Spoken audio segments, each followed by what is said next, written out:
Mi mamá perdió todo su brillo, perdió todo su color. Mi mamá siempre fue una mujer muy llena de talentos, muy luchadora, muy emprendedora. Pero este hombre, la violencia no era solo de golpes. O sea, era física, la golpeaba hasta que la dejaba moreteada, tirada en el piso. Tuvo una situación con el seno, donde tuvo una lesión con macrocalcificaciones. Las personas que saben de eso saben que las macrocalcificaciones en el seno son símbolos o signos de cáncer. Y si en esta época de mi vida yo he pasado un proceso tan difícil donde me cuesta continuar con algunas cosas, yo no siento que Dios lo tenga eso en contra mío, porque Él conoce mi corazón, claro. Sabe lo que yo le he servido, que lo he hecho toda la vida de forma gratuita. Jamás en la vida me pagaron por ninguna cosa que hice en la iglesia.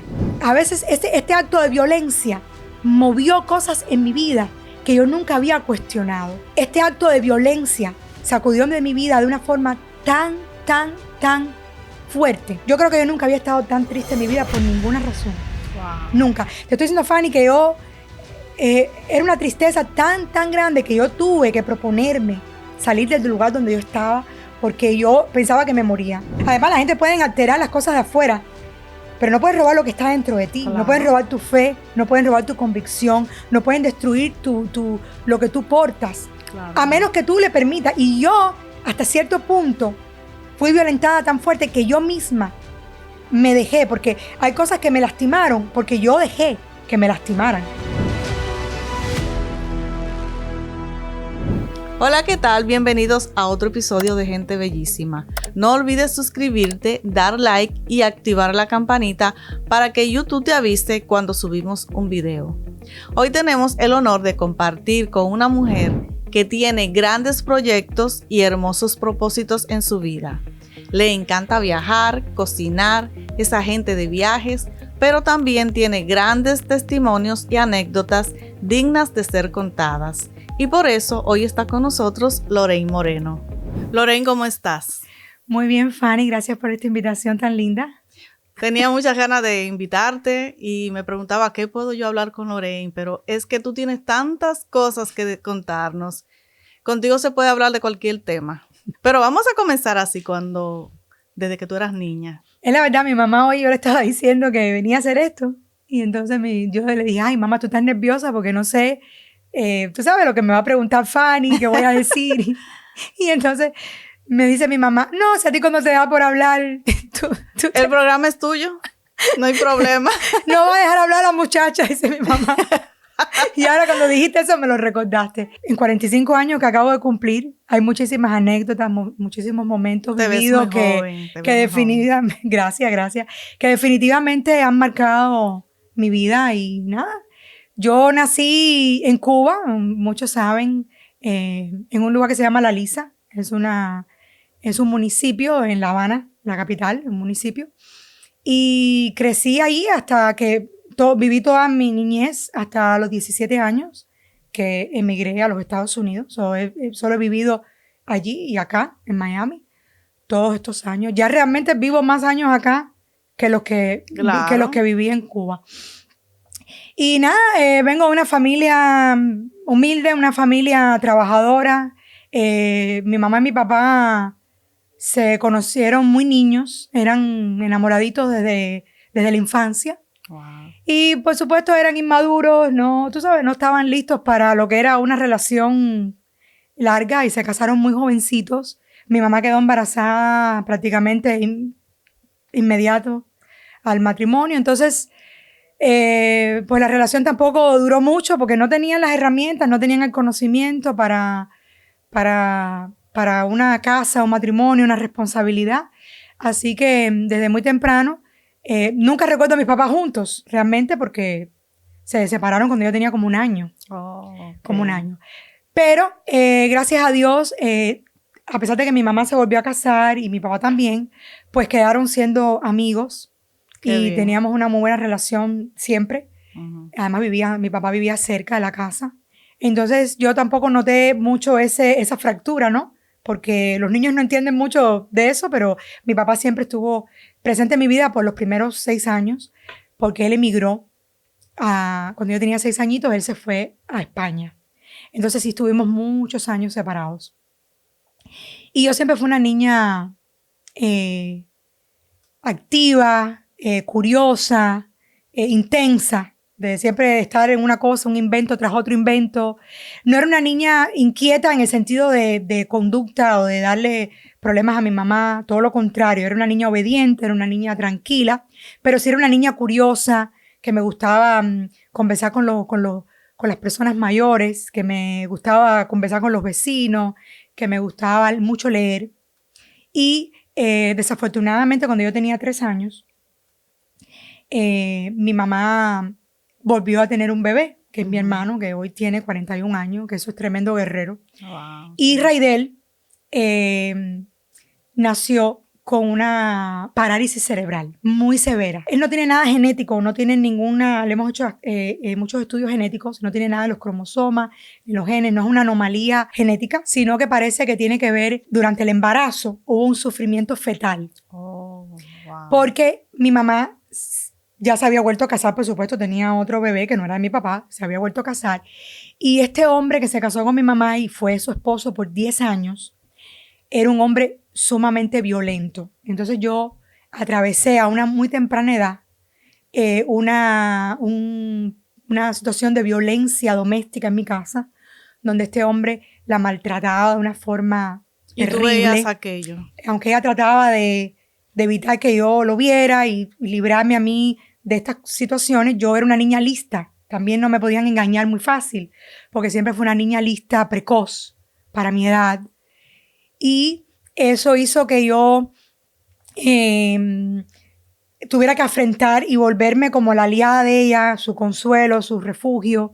Fueron 10 años muy difíciles, incluyendo el embarazo. Entonces, por esta misma violencia doméstica, mi hermano sufrió una lesión cerebral dentro del vientre.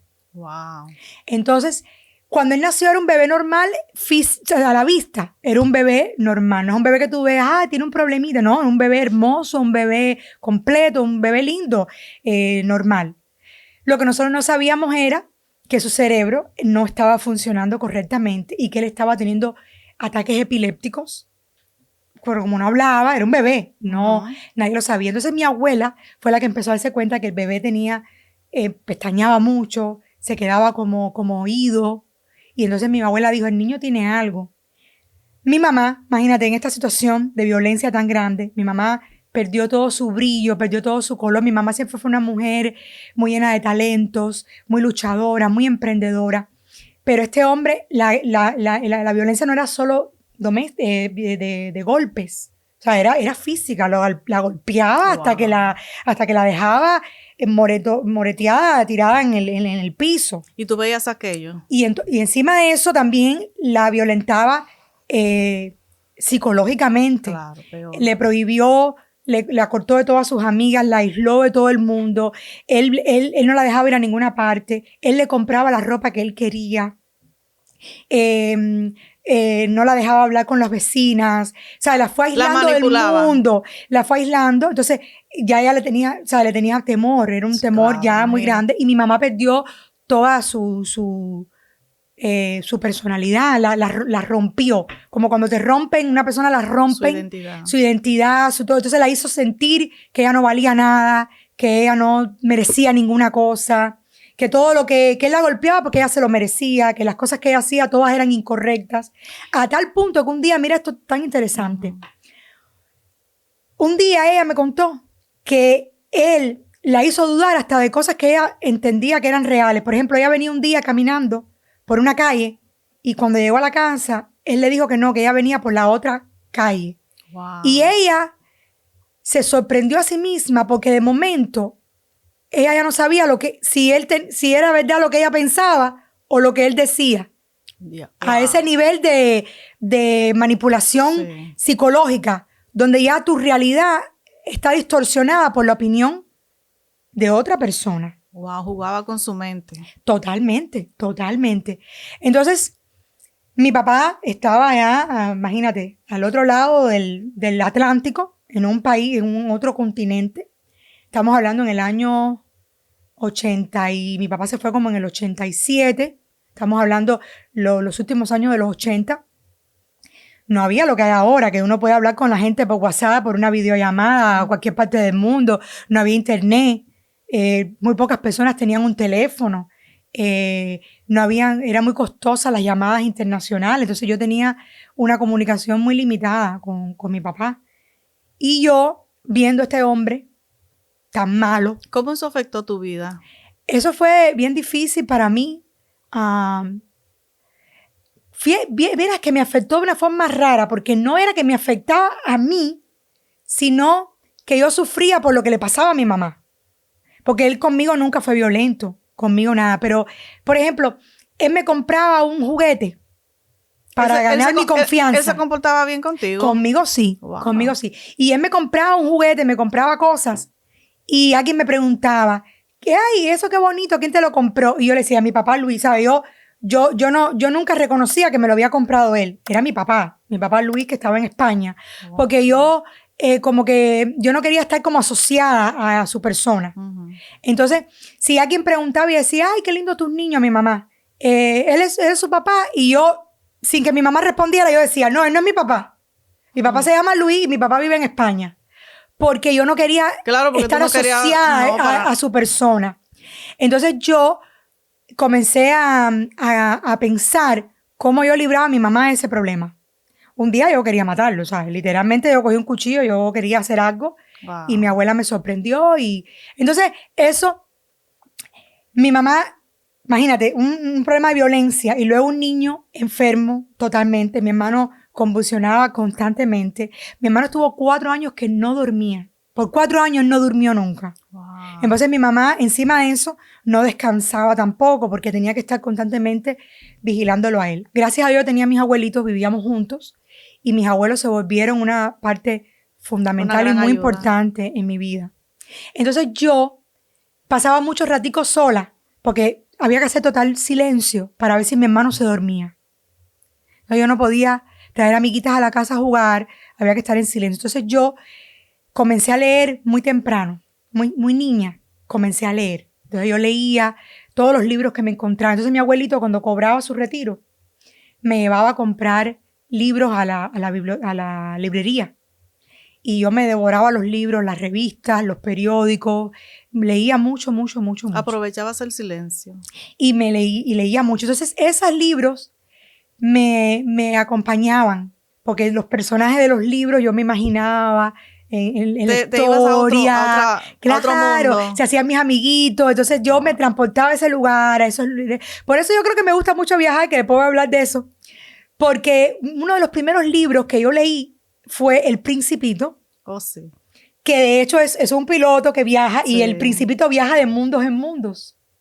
Y el otro libro que marcó mucho mi niñez fue Pipa Medias Largas, que era una niña huérfana, su papá era un marinero, nunca regresó al mar, y ella vivía sola y se la pasaba haciendo historias y viajes. Era una cosa súper interesante, es un libro muy famoso, Pipa Medias Largas.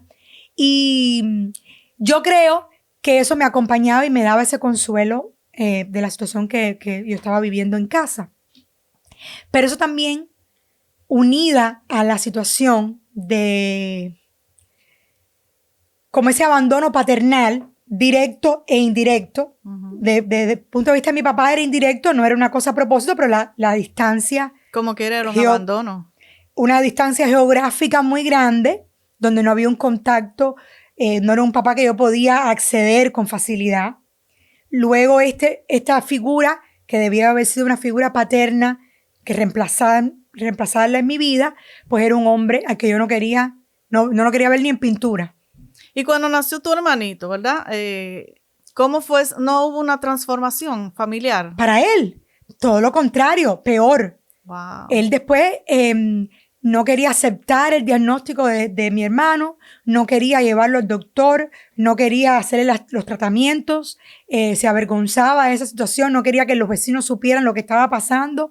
Entonces, peor, aisló a mi mamá más aún. Le echaba la culpa. Fue peor, fue empeorando, en vez de mejorar, todo lo contrario. Gracias a Dios eso llegó a un punto donde mi mamá un día, cuando yo tenía como 9 años, mi mamá se intentó suicidar. Oh, Dios. Y en la noche se tomó todos los medicamentos de mi hermano. Porque te digo, ella ya había tocado fondo, ella estaba muy, muy, muy, muy mal. Y ella se tomó todos los medicamentos, aquellos fuertísimos de epilepsia, de todo lo que mi hermano tenía. Dios mío. Y en la mañana yo tenía que ir a la escuela. Y él la dejó ahí moribunda y se fue a trabajar. ¿Y él sabía lo que había pasado? Me imagino que tiene que haberla visto, estaba en la cama con él, ella se acostó y estaba inconsciente, estaba mal. Wow. Entonces yo, cuando vi que mi mamá no me despertó a la escuela, me levanté y fui a llamarla. Entonces yo me di cuenta que mi mamá no estaba bien. Entonces yo salí corriendo a buscar a los vecinos. Y unos vecinos que habían la llevaron al hospital y gracias a Dios le pudieron hacer un lavado de estómago. Estuvo grave mi mamá, pero sobrevivió. Y yo sé que eso fue un plan de todos los planes lindos que he visto en Dios. Uno de esos fue ese, porque mi mamá no conocía al Señor cuando eso sucedió, ¿no? No hubiese tenido la oportunidad de conocer a Jesús después. ¿Tú tenías algún conocimiento acerca de Dios en ese momento? Realmente no. Mi abuela siempre decía, mencionaba la palabra Jesús como Jesús te cuide o ay, Jesús ayúdame. Ella hacía esas frases a veces. Pero yo no crecí en un hogar cristiano y realmente no se practicaba. No eran ateos tampoco. Mi abuela creía en Dios, mi mamá a su manera. Pero tampoco era un hogar donde había hechicería, ni santería, nadie iba a la iglesia, ¿sabes? Era como que había una fe en Dios, pero como lejana. No había una religiosidad ni un patrón religioso en la casa. Entonces, yo empecé a tener esa necesidad como de un papá en mi corazón. Yo estaba buscando como esa figura paterna. Tenía como una necesidad que yo no sabía expresar, pero que estaba allí. Y a la misma vez me devoraba todos los libros que me encontraba. Wow. Entonces, mi mamá durmiendo a mi hermano, tratando de dormirlo. Y yo me metía a abrir a todos los closets, revisaba todo lo que me encontraba. Y en mi casa había un closet encima del comedor, que era como si fuera como un pequeño ático. No era un ático, pero era similar a un ático. Chiquitico, que a mi mamá guardaba ahí cosas que se usaban poco. Y yo, como ya había revisado todo, me subí allí con una escalerita que había. Y encontré un libro negro, tenía un zipper, nunca se me olvida, y era una Biblia. En mi casa nadie la leía, eso estaba olvidado en un cajón, y supuestamente luego mi abuela me cuenta que esa Biblia ya la tenía de que era joven, que se la habían regalado un día que ella fue a una iglesia jovencita, y que ella nunca se deshizo de ella, sino que la tenía guardada. ¿Y qué hiciste con la Biblia? Pues nada, yo lo vi en un libro, le abrí el zipper, un libro, voy a empezar a leer. Yo no sabía yo nunca había visto una Biblia antes. Yo no sabía que era una Biblia. Para mí era un libro. No sabía que era la palabra de Dios. Yo no sabía nada de eso. Y nunca se me olvida porque era una versión antigua, que en vez de, tú sabes que Génesis 1:1 dice, en el principio creó Dios los cielos y la tierra. Y en vez de decir creó, decía crió, la versión aquella. Es una versión bien antigua. Y yo empecé a leer, y ¿quién es Dios? Y todavía yo no iba ni por Jesús, porque imagínate, todavía quedaba en el Nuevo Testamento. Y yo comencé como empezaba todos los libros, por el comienzo, por el principio. Uh-huh. Pero Fanny, yo leyendo aquello, y yo leyendo aquellos párrafos, y leyendo toda esta historia, este nuevo libro para mí, Dios, y claro, yo he escuchado la palabra Dios antes, Dios te guarde, Dios te críe, pero no había leído nunca, nadie me había contado la creación ni ninguna de estas cosas. Entonces yo comencé a leer y yo literalmente sentí la presencia de Dios en mi cuarto. Wow. Y yo tuve un encuentro que marcó mi vida, que marcó todo lo que vino después. ¿Y cómo fue ese encuentro? Y sentí que esa presencia se reveló a mí como papá. ¿Y cómo fue eso? ¿Qué viste? Imagínate, esto hace muchísimos años. Y la memoria a veces a uno lo traiciona. Pero yo sentí que ya yo no estaba sola. Que aquellas palabras, aunque era una historia de animalitos y de plantas y de cielos y luz y agua, esa historia se volvió más que un cuento o que una película. Y se hizo más bien como una presencia, como que alguien, yo no estaba leyendo eso sola, sino que alguien estaba allí conmigo. Y yo Tu instinto sabía que había algo. Y sé que fue como llenando ese vacío, esa paternidad. Yo supe que ese Dios que había hecho la tierra, que había hecho el cielo, era mi padre. La primera revelación que yo tuve en mi vida de Dios fue desde un ángulo paternal. Wow, Quizás lindo. porque ese era el vacío que había en mi vida y Él lo escogió como la forma primera de acercarse a mí. Y yo sentí y supe que Él era mi papá y que ya yo no estaba más sola y que yo podía hablar con Él. Aun cuando yo nunca había oído a nadie orar, ni en ese capítulo decía nada de oración, ni nadie me había enseñado. Wow. Entonces, ese momento marcó muy fuerte, fue una experiencia espiritual, totalmente. Y yo, como te digo, que era una niña curiosa, activa. ¿Eso transformó tu vida? Sí, y yo empecé a averiguar. Entonces ya de ahí yo salí por el barrio a ver quién conoce a Dios, quién leyó la Biblia, quién me explica lo que yo leí. Entonces, ¿dónde hay una iglesia? ¿Sabes? Porque los primeros vecinos, no, Dios, hay que ir a la iglesia. O sea, la gente te dice, no, sí, Dios está en la iglesia. Ah, bueno, pues entonces yo tengo que buscarme, el próximo paso es ir a buscarme una iglesia. Entonces, increíblemente, a un bloque de mi casa había una iglesia chiquitita, así chiquitita, que era bautista, pero era una esquinita que lo que cabían eran 10 personas, si acaso, 15 a lo máximo. Y era una iglesia bautista súper tradicional. Había un órgano que lo tocaba una muchacha y había un himnario que la gente cogía el himnario y cantaba del himno. Ahí no, nadie aplaudía, no es esta iglesia que nosotros conocemos ahorita, nada que ver. Entonces, yo empecé a hacer esta investigación. ¿Quién es Dios? ¿Quién ha leído la Biblia? ¿Quién me explica esto? ¿Quién me hace, quién me responde este encuentro que yo he tenido? ¿Alguien más lo tuvo? ¿Cómo lo interpreto? Y me llevó unos amiguitos que tenía ahí, una vecina, que habían comenzado recientemente a ir allí. Me llevó. Entonces yo llegué y tenía una inquietud, tenía un hambre, tenía una necesidad de conocer a Dios. Entonces todo lo que yo prestaba atención. No iba como un niño eso que hay que lo llevan obligado, no. Yo comencé a ir con 8 años, pero comencé porque mi mamá no me acompañó. Mi familia no fue. Fui yo sola. Yo quería saber, yo quería conocer. Y como era tan cerquita de la casa, podía, literalmente estaba frente al parque. ¿Tú sentías la necesidad de buscar? Sí, yo quería una respuesta a este encuentro que yo tuve, este ser divino. Sí. ¿Quién es? ¿Cómo conecto? ¿Cómo lo conozco más? ¿Cómo me puedo comunicar con él? Y yo comencé a ir allí.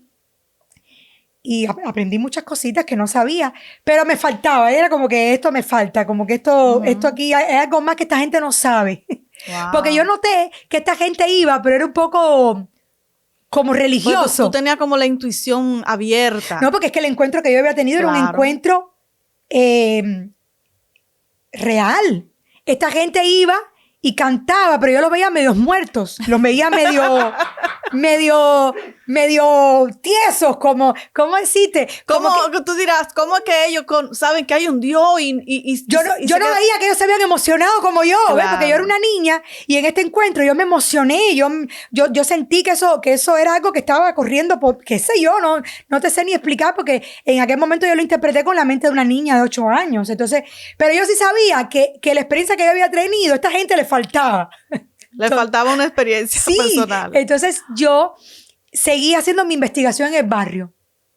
Y entonces me encontré con una muchacha que al día de hoy le tengo mucho cariño, se llamaba Norma, o se llama Norma. Y Norma recién también había comenzado a ir a una iglesia evangélica que estaba en Marianao, que era otro municipio. Y Norma escuchó que yo andaba, porque yo conocía a todas mis vecinas, yo a mis vecinas las amé mucho, las viejitas de mi barrio. Yo me pasaba haciendo tertulia, preguntándoles de todo. A mí me gustaban las personas mayores. Y les preguntaba y me metía horas hablando con ellos. Entonces Norma oyó que yo quería ir a la iglesia.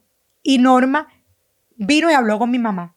Porque claro, yo podía ir a la esquina a la Bautista, pero yo no me podía ir a Marianao, había que coger un bus y todo. Entonces Norma, que conocía a mi mamá de muchos años, porque todas ellas vivían en La Lisa por muchos años, Norma vino y le dijo, Natacha, dame permiso, yo la llevo. Entonces, Norma me llevó a la iglesia. Y el primer día que yo llegué a la iglesia evangélica, La iglesia estaba llena, esa sí estaba llena. Había un Esa sí le avivamiento. gustó. Había un avivamiento allí. Y yo me acuerdo que llegamos tarde porque teníamos que coger como... el transporte en Cuba siempre estaba malísimo. Sí. En aquella época era terrible. Yo tengo unas anécdotas con Norma comiquísimas. Nosotros llegábamos a la cola del bus, a la línea. Y imagínate, de gente así, porque no habían buses, se pasaban horas sin pasar. Y Norma decía, vamos a predicar, porque hasta que no prediquemos no llega la guagua. Y repartíamos trata. Eso fue después. Y pensar que todavía están igual. Igual, qué triste, ¿no? Entonces, ese día que yo llegué, ya el servicio había comenzado. Llegamos un poquito tarde. Y en Cuba siempre cantaban las alabanzas primero y luego cantaban las adoraciones. Entonces nosotros llegamos cuando la adoración comenzó. Y la adoración que estaban cantando es una canción que yo amo con todo mi corazón, que se llama Hay una fuente en mí. Wow. Entonces esa canción fue la primera canción que yo escuché. Así que me marcó. Cuando la canción estaba cantándola, yo volví a experimentar aquello que yo experimenté sola en el cuarto, que no había logrado en la iglesita chiquitica de la esquina. Y las lágrimas comenzaron no sé si tú sabes qué canción es. Cántalo un chingo, a ver. Yo todavía no soy cantante, fíjate. Tengo otros talentos. Voy a tratar, que es la que dice, hay una fuente en mí, ¿no sabes? Que está brotando. Mi hermana se la sabe. Lo que pasa es que yo no tengo voz para eso. Dentro de mí, y es un río de alabanza. Wow, pero sí cantas. Y de adoración dirigidos hacia ti, Señor Jesús, recíbelo. Es una canción muy linda, muy especial, porque es como que hay un río, y entonces yo sentí que esa canción era la misma experiencia que yo había tenido en el cuarto. Dios mío. Porque era como un río, o sea, puede ser, es un río que está corriendo, pero es un río de alabanza, es un río de adoración. Entonces, esa canción, muchas después me aprendí, se me han olvidado, pero esa letra nunca se me ha olvidado. Fue vivida. Es una experiencia. Entonces, nada, ahí comencé a aprender, a crecer, a preguntar. El pastor de mi iglesia se llamaba Alejandro Nieto y era un maestro hermoso por excelencia, un hombre que enseñaba, pero la prédica duraban 5 horas y los niños se aburrían y se querían ir, pero yo era chiquita y yo tenía mi libreta de notas y escribía y me devoraba todo lo que él hablaba. Cuéntanos esa anécdota. Ya acá. No, en Santo Domingo, en ese viaje. Cuéntame esa anécdota. Con un chofer. Si me permites, antes que te cuente eso, te voy a decir por qué esa canción fue tan importante también. Porque cuando yo salí de Cuba, en el año 99, yo vine ilegal. Y yo vine sola también. O sea, he pasado muchos eventos difíciles, pero los he pasado solita. Yo vine con un grupo de personas que no eran mi familia directa. Y yo era menor de edad todavía, tenía 17 años. Yo me lancé en un bote por el mar. Dios mío. Y después que me monté, como que empecé a entender la locura que había hecho, ¿no? Entonces me empecé a poner muy nerviosa.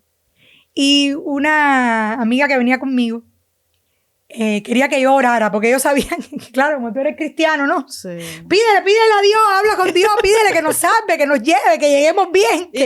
Porque la cosa se empezó a poner todo aquello negro, nos fuimos ilegales, estábamos ilegalmente saliendo. El mar es bien oscuro, muy negro. En enero había un mal tiempo, mucho frío, el mar súper picado. Se rompió un motor del bote y nos quedamos sin motor. El hombre tratando de arreglarlo. Era un bote de 28 pies y habíamos 29 adultos. Entonces no alcanzábamos ni a pie por persona en el bote. Fue una situación bien complicada, la gente mareándose, vomitando. Y entonces la que estaba al lado mío me decía, pero pídele a Dios, habla.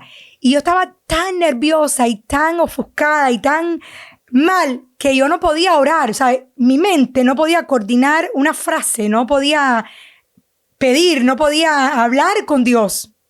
Y yo me acuerdo que yo abrí mi boca y yo comencé a cantar esta canción que te acabo de decir. Wow. Y nos metimos 12 horas de travesía.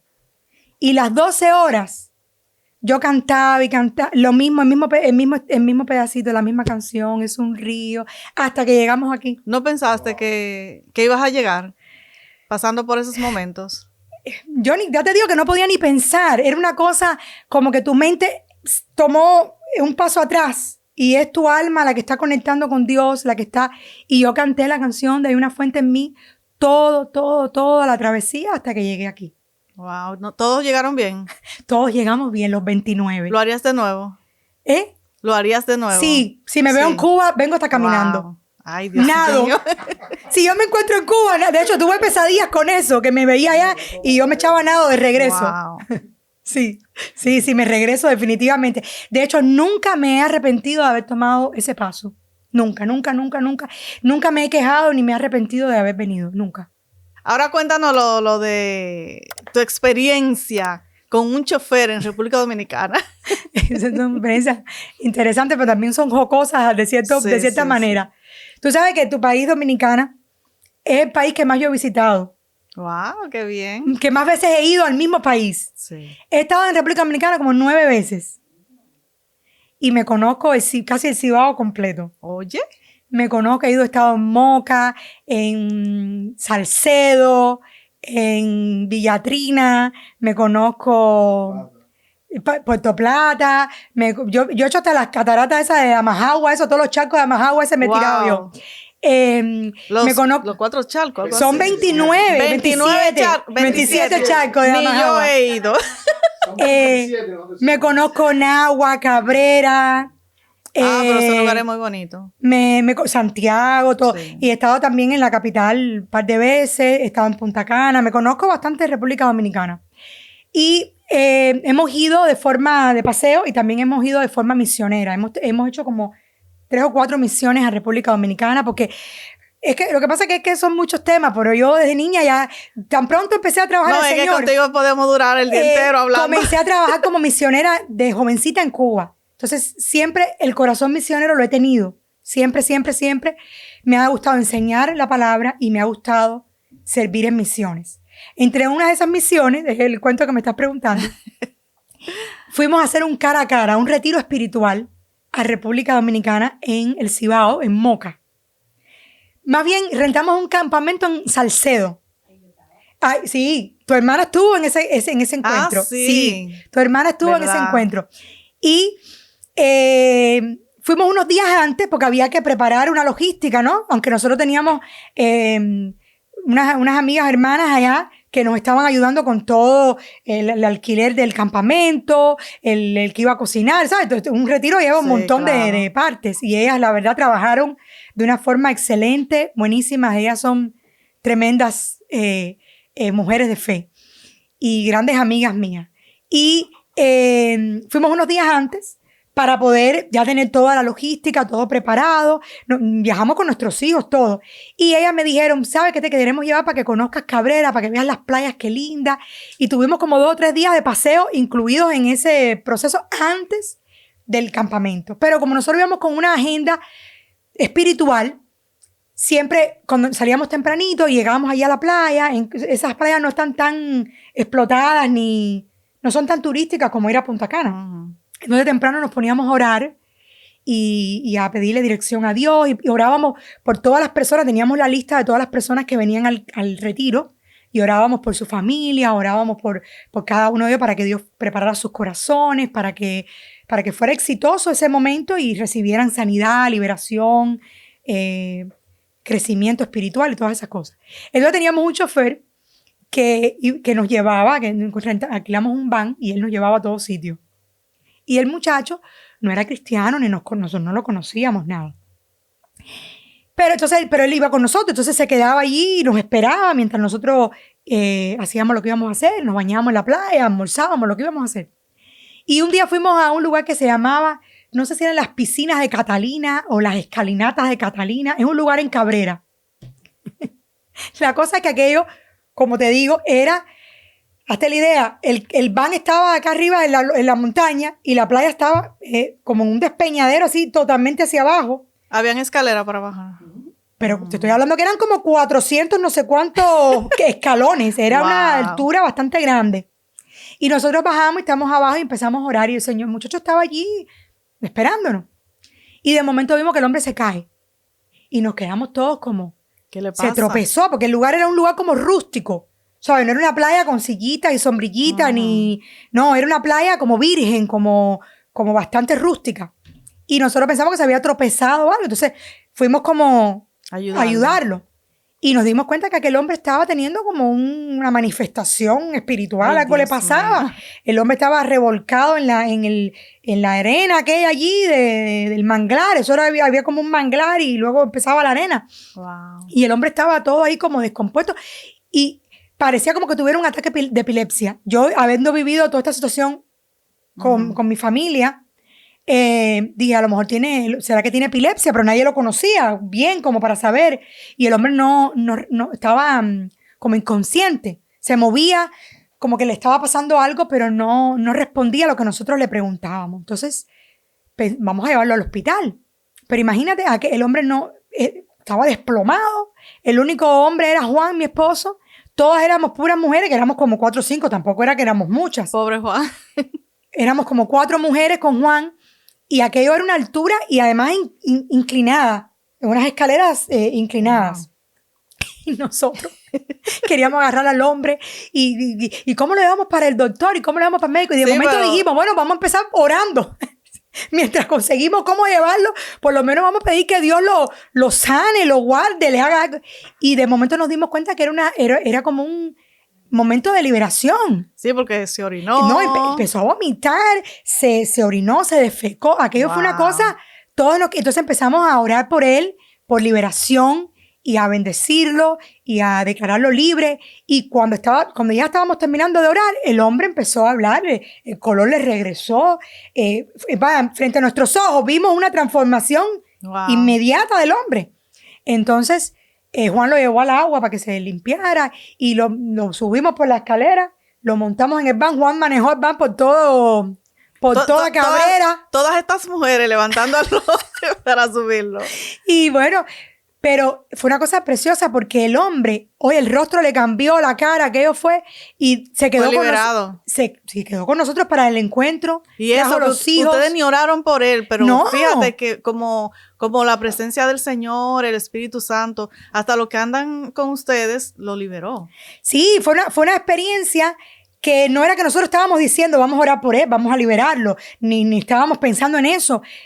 Parece que la presencia de Dios en la oración que estaba allí comenzó a tocar su corazón y algo que estaba en su corazón comenzó a manifestarse y Dios lo libertó.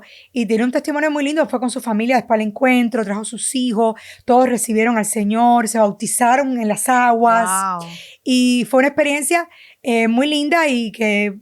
de esas cosas que pasan, pero pasamos un poco de trabajo ese día y con el hombre.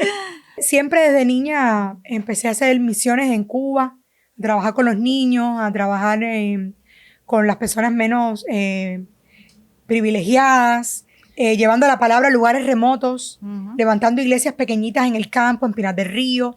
Y después eso lo continuamos haciendo desde aquí. Como teníamos estas amistades en Dominicana, pues nos era más fácil tener la conexión y lo seguimos haciendo por muchos años. Nosotros lideramos el ministerio de grupos pequeños o casas de paz o casas de oración. En Cuba se llamaban casa culto y aquí le llaman casas de paz, pero en cada región, que al final del día es un grupo hogareño donde se comparte la palabra, donde las familias aprenden. Y mi esposo y yo fuimos líderes de ese ministerio acá en los Estados Unidos por muchos años y llegamos a tener más de 120 casas abiertas a la misma vez. Muy bonito trabajo. Y hacíamos hacíamos hasta de 4, bueno, tú ibas con nosotros, tu esposo Carlos, eran súper importantes para nosotros con todo lo de media, lo de sonido, lo de las grabaciones, y hacíamos 4 y 6 encuentros al año. Y vimos mucha liberación también. Vimos muchas cosas lindas, muchos testimonios de familias restauradas, matrimonios sanos, personas que recibieron sanidad en su cuerpo, en su alma, liberaciones, personas que abandonaron vicios, alcohol, drogas, cambiaron su vida completamente. Tendría mucho para contar de forma directa y de otras cosas que pasaron frente a mí, pero con lo que fue los hermanos que trabajaban junto con nosotros en el ministerio. En esas experiencias de las casas de paz, de las liberaciones, ¿hubo algún testimonio que te haya tocado? Tuve un testimonio que es lo primero que me viene a la mente, porque hay muchos, pero uno que me vino así de primerito. Nosotros teníamos la casa de paz, nosotros también en nuestra casa la tuvimos por muchos, muchos años. Porque yo tenía casa de paz en Cuba igual, yo tenía los niños, recogía todos los niños los sábados de mi barrio y me los llevaba a mi casa, todos. Y yo le pedí a la maestra de la iglesia el domingo de la escuela dominical que me prestara el franelógrafo con todos los muñequitos para contar la historia de la creación y del arca de Noé. Ella me lo prestaba y yo lo devolvía el domingo y el sábado hacía mi casa culto. Todas mis amiguitas me las gané para Cristo. Todas de mi escuela. Cuando íbamos a la escuela al campo en Cuba, en la escuela al campo es un lugar que te llevan a trabajar cuando tú eres joven por la escuela. Y te vas un mes entero a vivir al campo en un albergue. Y ahí tienes que trabajar en el campo recogiendo naranjas, sembrando café, lo que haya que hacer. Y yo en las noches llegábamos del trabajo al campo, comíamos y nos bañábamos. Y yo me sentaba eran literas de 2 pisos, como los bunk beds. Y yo me sentaba en mi litera y todas las muchachas del albergue venían y se sentaban. Y todos los varones, porque no podían entrar, los albergues eran de varones separados de las niñas. Todos los varones no podían entrar y se paraban todos por la ventana por fuera. Y ahí yo les compartía mi testimonio, la palabra, me gané mucha gente para Cristo. Wow. En aquellos años, todos los niñitos de mi barrio. De hecho, estos niños llevaron a todos sus padres a Cristo. Wow. Tengo testimonios porque eran los niños los que conocían primero a Dios y luego venían los padres, incluyéndome yo, porque yo llevé a mi mamá a Cristo, llevé a mis hermanos. Luego mi mamá terminó divorciándose de este hombre malvado. Te iba a preguntar. Mi mamá terminó divorciándose de él cuando yo tenía... Gracias a Dios. Como 10 años creo que tenía yo, sí, ella terminó... Después de este episodio que ella tuvo, que cayó ingresada, que ella entendió lo mal que ella había hecho tomando esas medicinas, ella empezó a tener... Ya yo había empezado a ir a la iglesia con Norma. Todas las cosas fueron como engranándose. Entonces ya yo empecé a hablarle a mi mamá de Dios y me la llevé a la iglesia. Y mi mamá tuvo un encuentro con Dios muy lindo en la iglesia, se bautizó, se volvió a casar, se casó por la iglesia. Hay que traer a tu mamá, gente bellísima. Sí, mi mamá tiene un testimonio increíble de cosas que ha vivido increíbles mi mamá. Muchas tristes, pero ha tenido victoria en casi todas. Y mi mamá se casó por la iglesia, mi hermano lo bautizamos ya grande cuando él decidió bautizarse, ¿sabes? Y los niños trajeron a sus papás. Entonces acá yo continué teniendo los grupos en la casa. Sí. Después que mi esposo Juan, que tengo, eso es otro testimonio tremendo, porque Juan, Dios lo sacó del alcohol, lo sacó de las drogas, Juan le quitó el también cigarro. En nuestro matrimonio tuvo una restauración muy hermosa. Qué bueno. Y después que Juan aceptó al Señor, yo abrí la casa de paz en la casa. Y un día, venía mucha gente que invitábamos de diferentes lugares. Vino una señora que estaba enferma y venía buscando sanidad. Entonces esta señora la trajo una amiga y le habían diagnosticado cáncer y ella venía buscando oración por sanidad. Pero como 4 o 5 días, parece que ya estaba bien avanzado el cáncer en ella. Wow. Como 4 o 5 días después de venir a la casa, cayó gravemente en el hospital.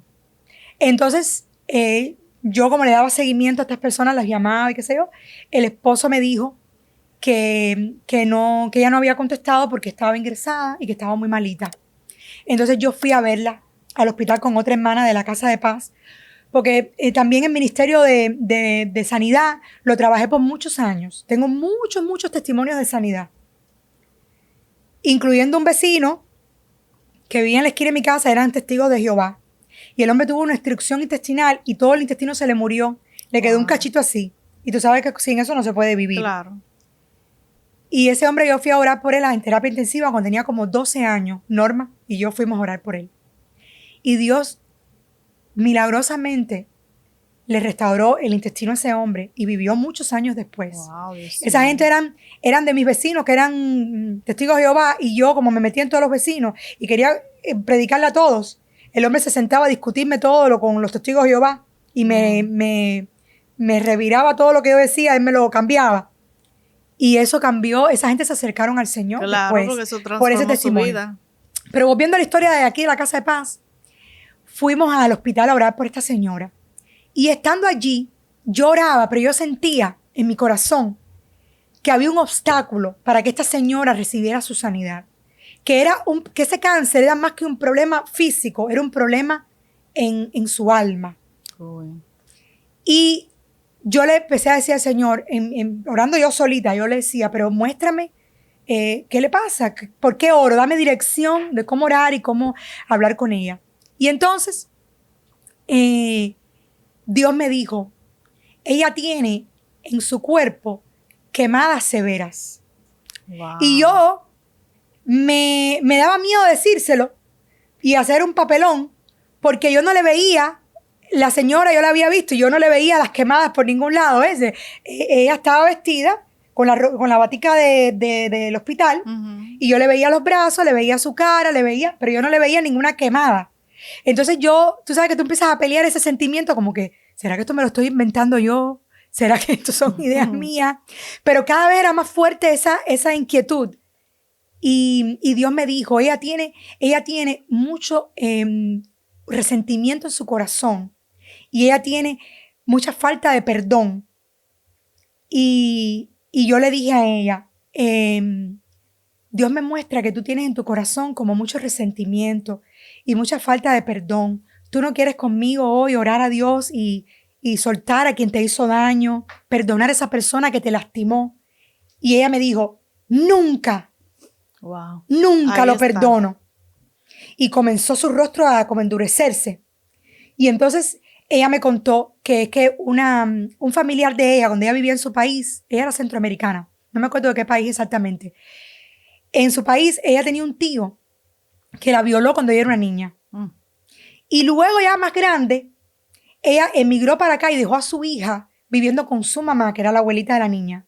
Y ese mismo señor violó a su hija. Oh, Dios mío. Entonces esta señora tenía un odio. Una Con rabia. razón, ¿no? Porque claro. Pongámonos en su lugar. Sí. Ella tenía un odio muy grande con esa persona. Entonces cuando yo le dije a ella, Dios me muestra que hay algo en tu corazón, hay una falta de perdón, un odio, una cosa muy fea en tu corazón que tú necesitas entregársela al Señor y perdonar a esa persona. Me dijo, nunca. Y tú le veías que estaba. Entonces me cuenta lo que pasó, que yo no lo sabía.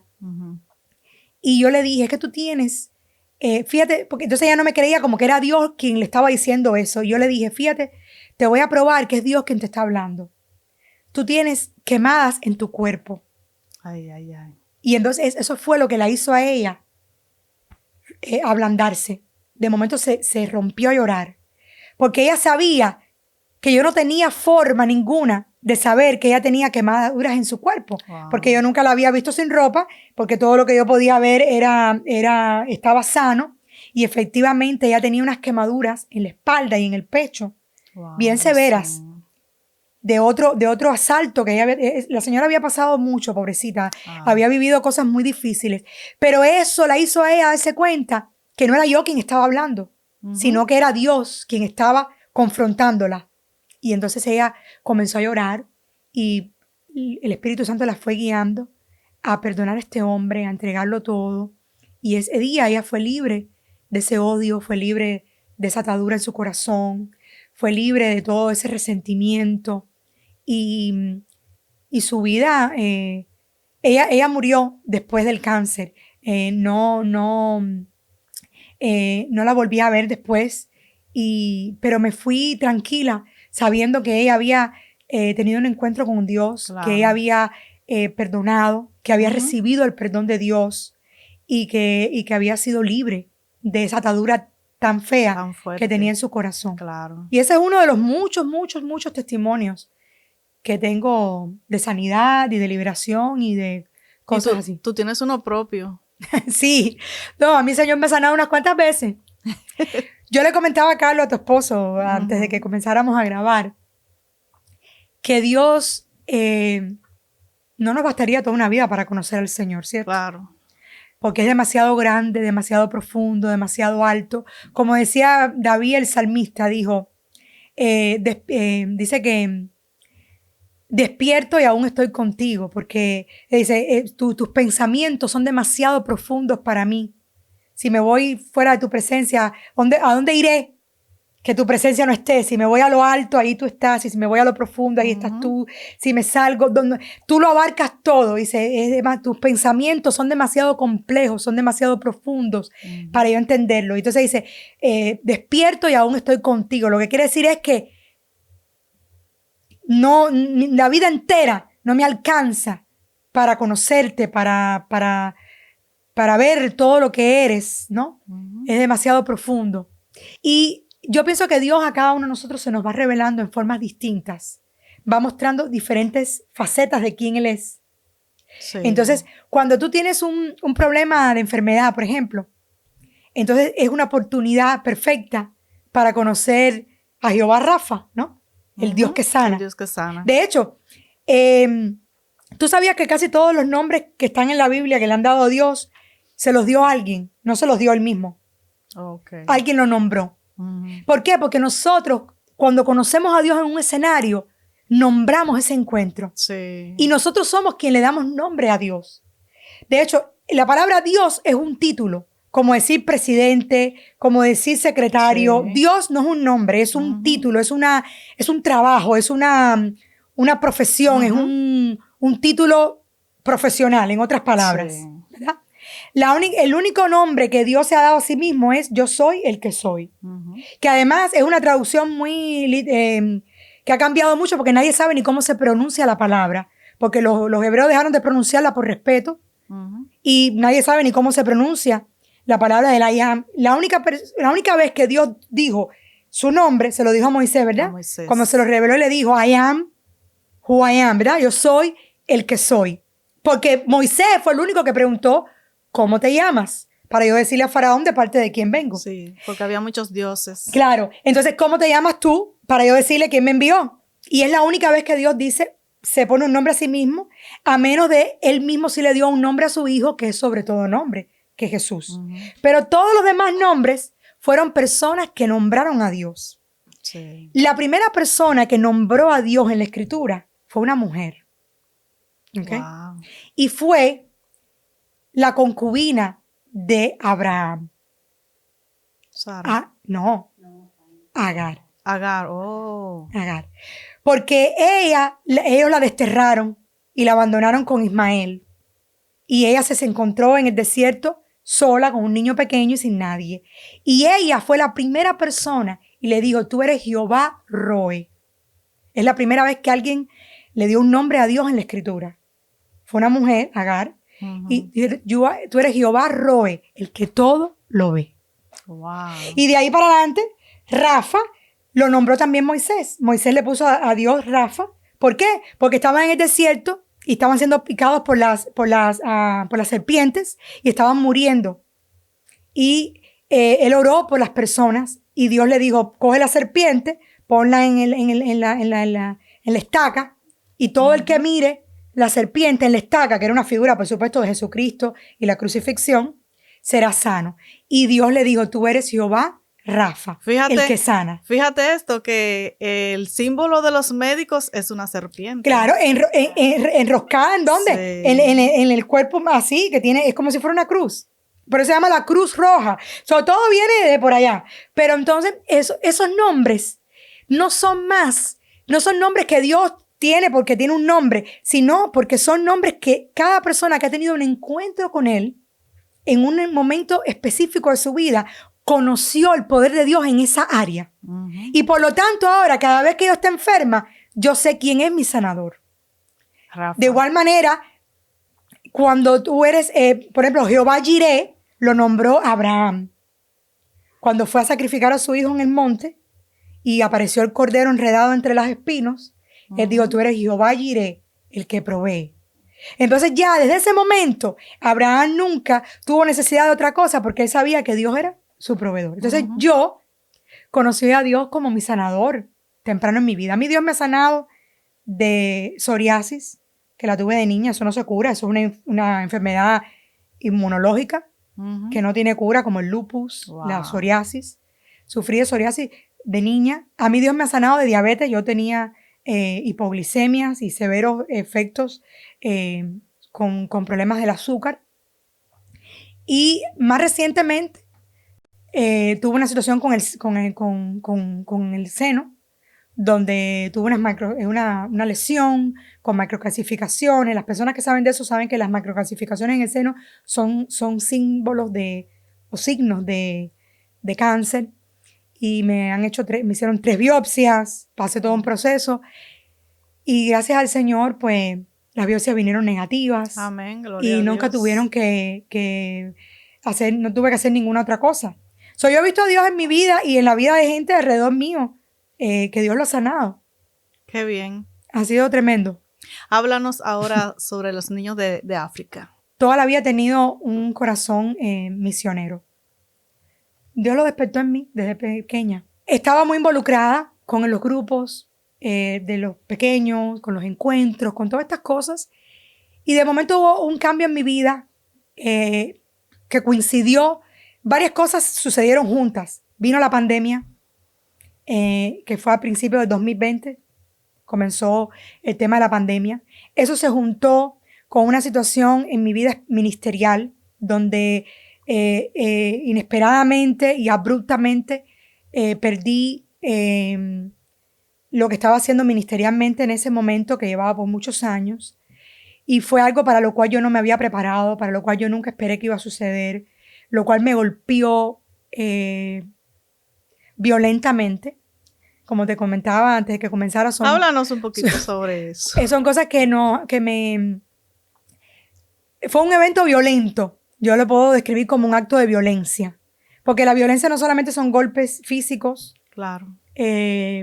Sino que también cuando una persona es privada de su ministerio o es como un exilio. Yo he sufrido el exilio en mi vida un par de veces, no te creas. Porque yo soy una exiliada, o sea, me fui de mi país mojada, ¿no? Balsera. Y pasaste por tremendo proceso para alinearme. Exacto. Aquí. Yo no traje ni el cepillo de dientes. Y para cómo llegué cuando pusieron la ley de los pies secos y pies mojados, que estuve casi 3 años sin documentos. Wow. He vivido bastantes eventos con eso. Cuando uno emigra, cuando uno emigra o uno se exilia, nunca es de ningún lugar más. No sé si te ha pasado tú, que también eres dominicano y viniste para acá. Uh-huh.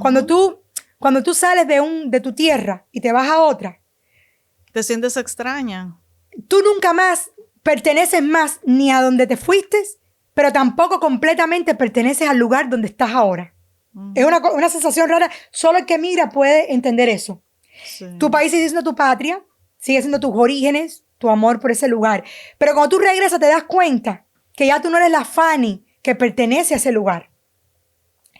Y estás aquí, amas este país, contribuyes, eres una persona importante, una ciudadana que contribuye al país, que lo ama, que tus hijos nacieron acá, que tienes mucha historia en este lugar, pero tampoco eres 100% de este sitio. Entonces, el que migra no tiene patria en realidad. Tiene un conflicto ahí de cosas donde uno siempre es de allá, siempre es de aquí, pero al final eres ciudadano del mundo. Entonces, este exilio yo lo sufrí en la forma personal cuando me vine con 17 años. Y es algo que choca fuerte. Aunque vengas a un país donde ahora hay comida, donde hay agua, donde hay esto, pierdes todas tus amiguitas de la infancia, sí. Pierdes tu barrio, tus vecinos, tu cultura, todo lo que tú conocías, de momento todo es nuevo. Uh-huh. Otro lenguaje, otra ciudad, una forma totalmente de vida. Es un momento coyuntural, como le llaman, donde tu vida cambia de una forma de impacto. Pero todavía este cambio de migración o de exilio, yo lo escogí, yo lo decidí. Entonces eso, a pesar de todo, de haber perdido todo lo que perdí, dejé mi familia en Cuba, me vine sola, tuve 9 años sin ver a mi madre, wow. 9 años sin ver a nadie de mi familia, perdí todas esas cosas que yo había cosechado en mi ministerio que tenía allí, todas esas cosas quedaron atrás y tuve que empezar de cero. Pero ese cambio yo lo decidí. Entonces, por lo tanto, yo tenía como el impulso o las fuerzas porque era algo que yo quería. Uh-huh. Y aunque habían obstáculos, yo estaba lista para enfrentarlos porque tenía el deseo de hacer ese cambio. Mientras que este exilio que yo sufrí en el 2021 fue un exilio forzado, fue un exilio impuesto. Entiendo. Y ya yo había vuelto a reconstruir toda mi vida, todo mi ministerio, todo mi sentido de pertenencia, el lugar donde yo estaba, el lugar que yo amaba, la gente que yo había sembrado, mi tiempo, mi talento y mi tesoro por años. Entonces, claro, eso fue algo para mí muy violento. ¿Tú entregaste cuerpo y alma allí? Muy, pero muy violento. Porque además, abruptamente, perdí cosas que yo amaba hacer mucho. Por ejemplo, tú sabes que amo a enseñar. Y yo enseñé por muchos años la Escuela del Espíritu Santo, en la Universidad Profética, las casas de paz, los retiros, ¿sabes? Para mí enseñar era muy valioso, muy importante. Y de cierta manera, llegó un punto donde yo pensaba que yo y enseñar era una sola cosa. Y si yo no enseñaba, era como que yo no era nadie, como que eso era una parte intrínseca de mí. Y aunque es cierto que es una parte intrínseca de mí, yo soy más que eso. Claro. Fuera de eso. Pero yo no lo sabía. Entonces, mis años formativos, yo empecé muy joven, 20 y pico de años, me salí ahí con 40, ¿entiendes? Entonces, esa parte toda formativa, mis hijos creciendo, sus amiguitos, fue un golpe muy, muy, muy, muy violento para mí. Del cual, te digo, yo no podía ni hablar de este tema. Mi esposo es testigo. Yo empecé a hablar de esto y no podía. O sea, las lágrimas, era un dolor muy profundo, muy profundo, muy profundo. Yo no podía hablar, yo no podía expresarme sobre esto. Ya yo puedo hablar contigo sobre esto, aunque sé, y soy honesta conmigo misma, que no estoy sana el 100% de este evento todavía. Ha sido un proceso de casi 6 años donde Dios me ha ido mostrando y me ha ido guiando y me ha llevado de su mano de una forma muy distinta. Y lo interesante es que todos estos nombres en los cuales yo conocí a Dios no eran los que yo necesitaba en este desierto de mi vida. Todos esos me ayudaron a llegar aquí. Pero ahorita yo estoy conociendo a Dios de otra manera, de otra forma. Es el mismo, ayer, hoy y siempre. ¿Tú piensas que en aquel momento creías más en Dios en una forma más religiosa que ahora? No, no realmente. Claro que nosotros los hombres tendemos a ser religiosos. Eso es algo que está en nosotros, en nuestra naturaleza caída, en la parte del alma que no está renovada, porque recuérdate que la palabra dice que tenemos que renovar nuestra mente, ¿verdad? Y siempre el hombre tiene una tendencia religiosa y definitivamente habían aspectos en mi vida que yo miro atrás y me di cuenta que estaba siendo religiosa en esas áreas. De igual manera, la Lorraine de hace 10 años, si miraba a la Lorraine de 15, se daba cuenta que también tenía patrones religiosos, porque Dios nos va formando y nos va moldeando. Pero yo no pienso que la situación no era que yo conocía a Dios de una forma más religiosa, sino que yo conocía, o sea, esas áreas que yo conocía del Señor son reales, son verdaderas, son eternas, son inmovibles. Pero no es todo de Dios. Todavía Él tiene muchas cosas más que mostrarme, muchas cosas más que revelarme y muchas otras formas en que yo le conozca. Asimismo, como Agar dijo, hazme justicia, porque tú lo ves todo, tú viste lo que me acaban de hacer. Tú eres Jehová Roe, tú todo lo ves. Wow. Asimismo, como Moisés dijo, tú eres Rafa, tú sanas. Estoy segura que en estas próximas jornadas y en estas próximas aventuras de mi vida, en los próximos años, yo voy a tener que nombrar a Dios en diferentes escenarios, viéndolo, a Él obrar en mi vida de formas diferentes. Yo no creo que era más religiosa o menos religiosa. Sí sé que hoy soy menos religiosa porque he aprendido y he visto cosas que me he dado cuenta que la iglesia está entre 4 paredes, está metida en un cajón y ha perdido el enfoque de hacia dónde nos llamó Dios y para qué. Es que está muy acomodado. Entonces sí siento que por mucho tiempo yo fui negligente en atender áreas y dones que estaban en mi vida por estar metida en 4 paredes. Otras áreas las desarrollé y fueron tiempos lindos y hermosos de los cuales no me arrepiento, de los cuales aprendí mucho, de los cuales tengo mucha riqueza que obtuve en ese tiempo y que, por supuesto, son parte de mi historia y de quién soy hoy. Sí, claro. Pero sí también te puedo decir que no es todo lo de Dios, no es todo. Y por eso, hoy en día estoy en este proceso que definitivamente, como te comenté, no estoy sana 100%. Yo sé que hay gente que me critica en las redes. No que me critica escribiéndolo, me refiero a que cuando ven cosas que yo pongo, hay en los comentarios, ya sean expresados en voz alta o los piensan. Porque yo antes compartía mucho de mis enseñanzas, compartía pequeñas cositas de la palabra y enseñaba desde las redes. Y en estos últimos años, a veces comparto algo, pero si tú te miras mi historia en social media, tú te vas a dar cuenta que hay una pequeña ausencia. Que hay una ausencia de esa parte de mi vida. Porque yo siempre he compartido lo que viajo, siempre he compartido lo que cocino, siempre he compartido, pero compartía un alto porcentaje de enseñanzas en social media.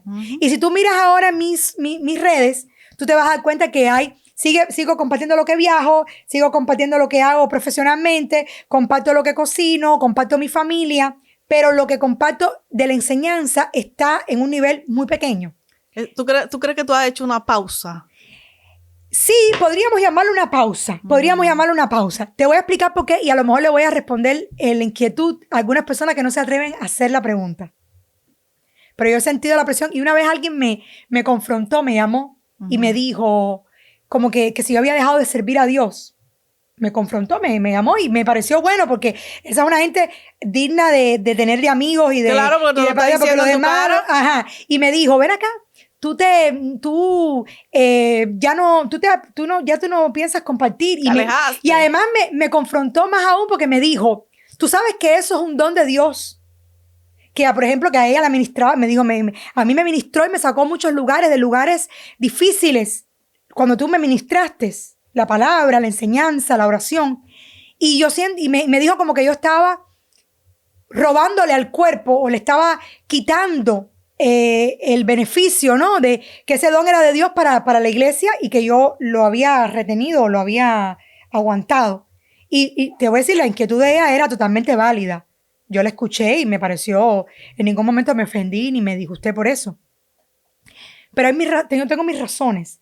Y yo sí le dije a ella, te voy a decir algo, si me puedo defender en algo, porque ella vino con todos los cañones, y le dije, si me puedo defender en algo, yo te voy a decir, para Dios un día son 1000 años. Así es. Y 1000 años son un día.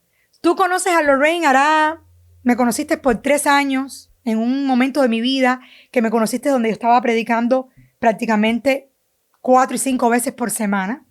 Y claro, para ti es un choque grande y tú piensas que yo abandoné completamente lo que estaba haciendo.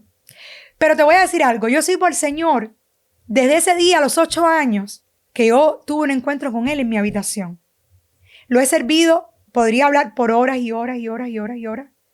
No para vanagloriarme, porque toda la gloria es para dársela a Él. Pero te cuento que yo soy misionera desde que era muy niña, que soy pescadora de almas desde muy temprano, que llevo muchos años sirviéndole al Señor.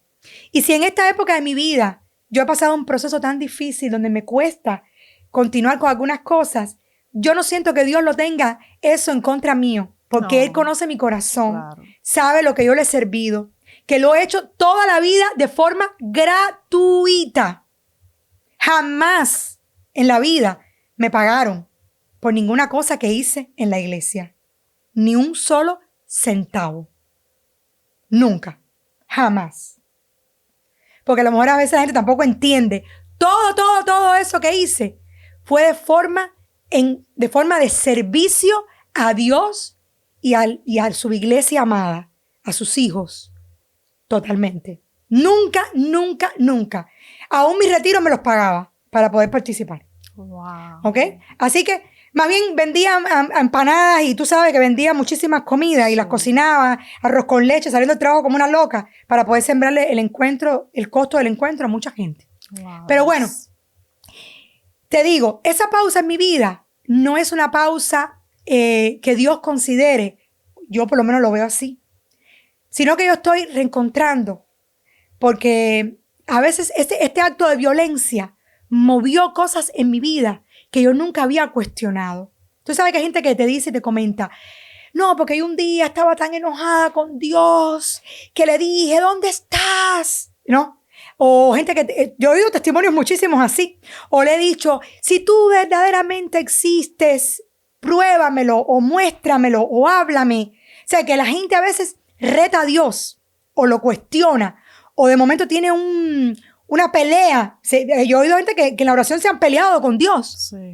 Y eso para mí era algo insólito. Porque yo, ya te digo, Dios se reveló en mi vida inicialmente como un padre. Yo sentía que en mi corazón había una fuente de adoración para Él, que yo había nacido para adorarle, para servirle, para eso. Entonces, la primera vez que yo enseñé con 15 años en una congregación, hice una prédica y le pedí a Dios dirección sobre qué hablar, hablé sobre la fidelidad de Dios. Entonces, para mí lo que era la bondad de Dios y su fidelidad eran cosas, eran facetas de Dios, por sentado yo las daba. Yo nunca tuve, no como la sanidad, que tuve una situación para comprender que Dios me sanaba. No fue una cosa que tuve una situación de conflicto matrimonial para saber que Dios es restaurador. No, para mí su bondad y su fidelidad eran, y son, no estoy diciendo que no lo son, estoy diciendo que para mí, en mi experiencia personal, eran algo tan real y tan infalible, que eso no tenía que ser probado, no tenía que ser discutido, no tenía que ser argumentado. Yo no tenía por qué preguntarlo ni por qué argumentarlo.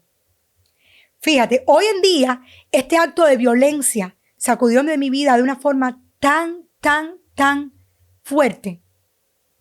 Yo creo que yo nunca había estado tan triste en mi vida por ninguna razón. Wow. Nunca. Te estoy diciendo, Fanny, que yo era una tristeza tan grande que yo tuve que proponerme salir del lugar donde yo estaba porque yo pensaba que me moría. Que me moría. Fue muy traumático para mí. Y perdí todo en un instante. Todo. Aparentemente, ¿no? Aparentemente. Porque aquí todo lo que se siembra en el Señor, nadie puede robártelo. Claro. Nadie puede robártelo. Además, la gente puede alterar las cosas de afuera, pero no pueden robar lo que está dentro de ti. Claro. No pueden robar tu fe, no pueden robar tu convicción, no pueden destruir lo que tú portas. Claro. A menos que tú le permitas. Y yo, hasta cierto punto, fui violentada tan fuerte que yo misma me dejé, porque hay cosas que me lastimaron, porque yo dejé que me lastimaran. Le di permiso para que me lastimaran.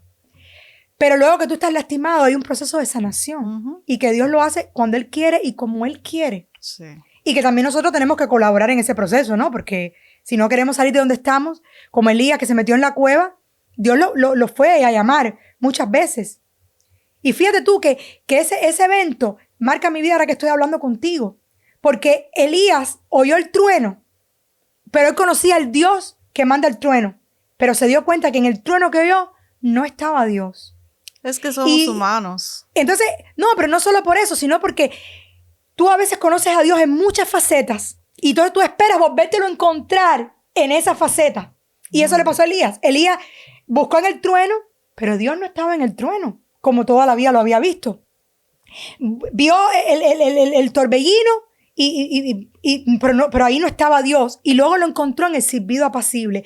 Él nunca había conocido el Dios del silbido apacible. La cueva y todo este proceso le sirvió para que él conociera que Dios no solo era el Dios del trueno, el Dios del torbellino, el Dios de la lluvia, era el Dios de estar tranquilo, de estar quieto, del silbido, de aprender, de esperar a que Él te defienda, de esperar a que Él te guarde. Entonces yo comencé a dejar de compartir estas cosas en las redes porque nadie, en mi opinión, maybe yo estoy equivocada, yo estoy hablando desde mi experiencia personal. Yo no creo que nadie debe compartir la palabra de Dios desde el lugar de una herida. Claro. El corazón debe estar sano para ser un instrumento real. Claro que Dios nos sigue usando. No estoy diciendo que usted si tiene una herida no sirva más a Dios hasta el año en que Dios lo sanó. Porque a veces la gente toma las cosas literales. Sí. Pero hay muchas formas de servir a Dios. Pero cuando uno enseña la palabra, cuando uno le presta la boca a Dios, debe tener temor en el corazón. Porque prestar la boca a Dios significa que aquellas personas que te oyen, sobre todo cuando tú tienes un don genuino, lo que tú estás hablando tiene un poder de convicción, tiene un poder de convocatoria, tiene un poder de enseñanza. Porque no es que yo estoy hablando por hablar, es que yo tengo un don genuino que Dios me dio para enseñar. Y ese don va acompañado del respaldo del Espíritu Santo. Entonces, tú tienes que tener cuidado porque la enseñanza es lo que forma o deforma a los creyentes. Sí.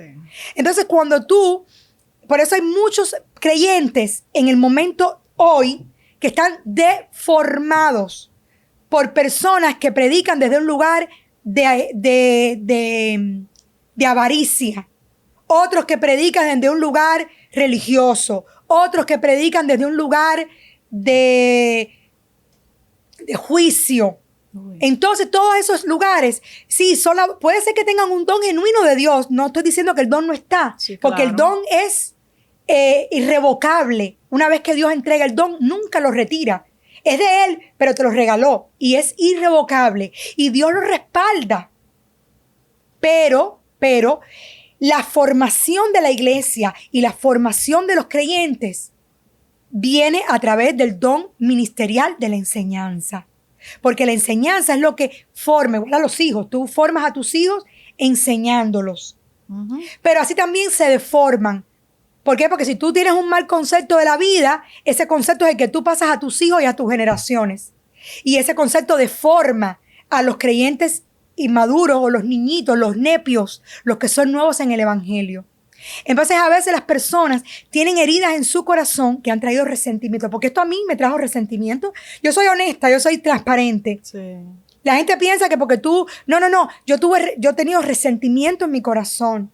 Me ha costado perdonarlo, aún sabiendo que el perdón es una obligación, aún entendiendo que el perdón es un baluarte de la salvación. Que el perdón es una de las columnas principales de la obra redentora de Dios al mundo. Y que quién soy yo para no perdonar a nadie. Claro. Que quién soy yo para tener resentimiento en mi corazón. Pero son procesos. Pero esas cosas se anidan en el corazón. Y como te digo, todas las sectas religiosas que existen en el mundo han sido formadas por hombres y mujeres con un llamado genuino a la enseñanza y con un don de predicación, con un corazón herido. Wow. Y por lo tanto, toman su conocimiento, su don y su habilidad, pero comienzan a tergiversar la palabra. Y eso es lo que el apóstol Pablo le decía, que tú preséntate a Dios como un obrero digno, que no tiene de qué avergonzarse. La gente cree que ese versículo significa que tú no hayas pecado, que tú seas una persona irreprensible, intachable, que tú no tengas nada de qué avergonzarse, que no hiciste nada de que te avergüences. Y eso realmente no es lo que está hablando la Escritura en ese capítulo, en ese versículo. Porque si la gente lee hasta ahí, no sigue leyendo. Dice, procura presentar, se lo está hablando a Timoteo, que tenía un don de la palabra. Que dice, tú ocúpate de la enseñanza, de la predicación y de la lectura. Esas son cartas de instrucción de un maestro a otro maestro, de un predicador a otro predicador. Y le dice, procura con diligencia presentarte a Dios aprobado, como obrero que no tiene de qué avergonzarse. ¿Qué cosa es lo que te tiene que avergonzar un obrero que está llamado a la predicación? Que no traza la palabra de justicia. Si usted no sabe trazar la palabra de justicia, no debe predicar. Esta es mi interpretación.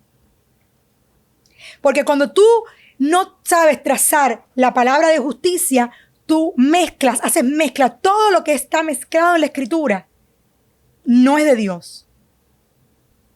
Porque todo lo de Dios es puro. Cuando hay mezclas, por eso la estatua de que vio Daniel en la escritura era de oro, de plata, de bronce y de barro. Era una mezcla. Todo lo que es de mezcla no es del Señor. Entonces muchas personas han sufrido heridas por diferentes razones. No tiene que ser como la mía. Y en vez de dejar que Dios los sane y ser honestos con el Señor, esas personas continúan como que no pasó nada. Pero el dolor está ahí. Sí. Y entonces empiezan a ver la escritura a través de los lentes del dolor. Comienzan a ver la escritura a través del dolor de la herida.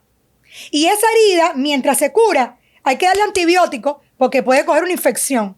Porque mientras esa herida está abierta, puede agarrar una bacteria, puede agarrar un hongo, puede agarrar... Entonces, muchas personas continúan como si esto fuera una carrera de caballos, una carrera de velocidad. Y Pablo dijo que esta carrera no es una carrera de velocidad, es una carrera ¿de qué? De resistencia, de fe. Wow. Dice, yo continúo, como dijo Pablo, pero prosigo a la meta. Eso no significa que hay momentos en tu vida donde tú tienes que hacer una pausa en ciertas cosas y dejar que Dios te evalúe, que Dios te mire dentro de ti y que cambie, que restaure, que tenga que hacer lo que tenga que hacer. Y eso no ocurre a veces de un día para otro.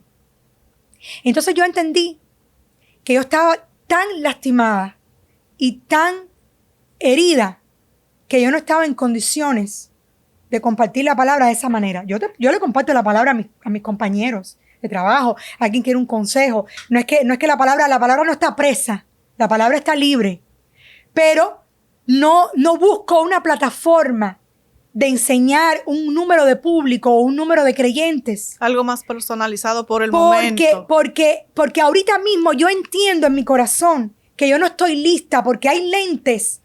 Yo tenía antes 20/20 o no sé lo que tenía, pero ahora mismo tengo unos espejuelos que todavía están siendo formados por el maestro. Todavía hay un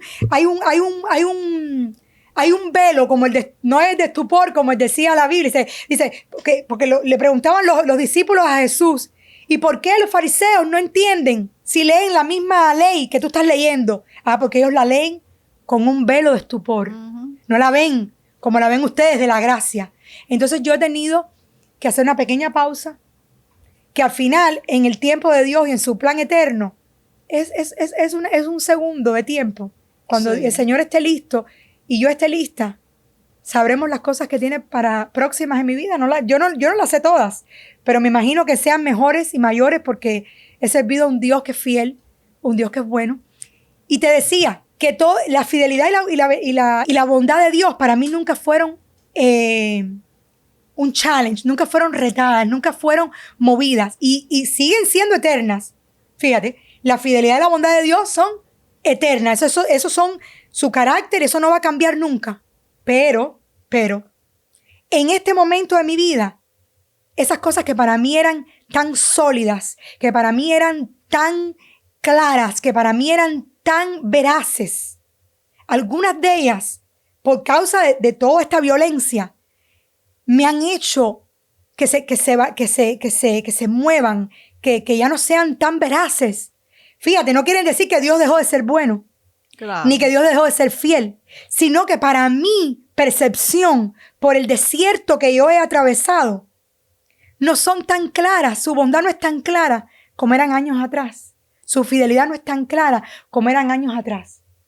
Y entonces vuelvo al testimonio que te decía que oigo gente, yo me peleé con Dios, yo le dije, le reclamé y le dije, yo no he podido hacer eso porque yo siento que Él es perfecto, que Él es soberano, que sus tiempos son perfectos y que ¿quién soy yo para juzgarlo a Él? Entonces, pero sí he sentido en mi corazón el abandono.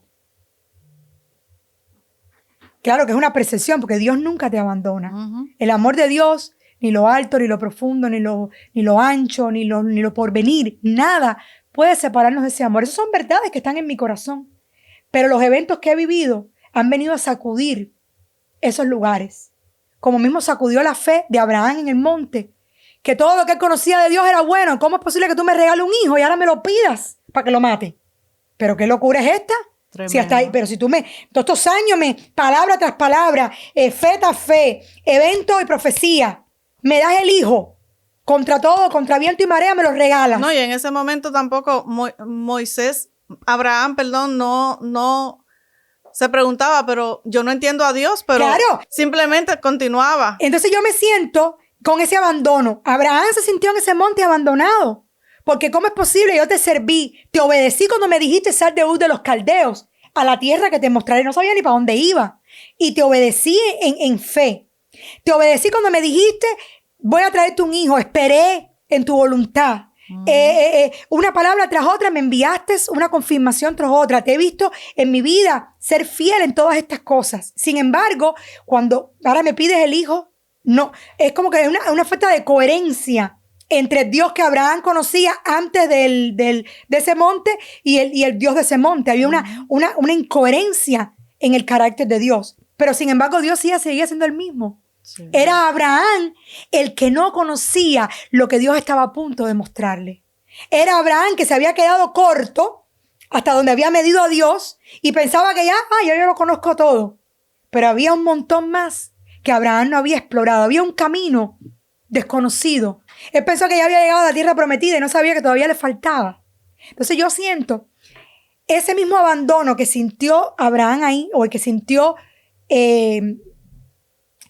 Elías en la cueva.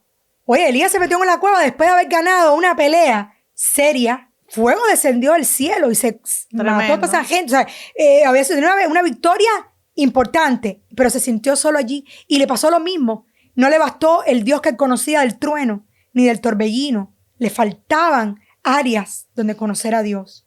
¿Y sabes qué? ¿Sabes qué? Que esas personas experimentaron ese abandono. Y yo lo he experimentado también.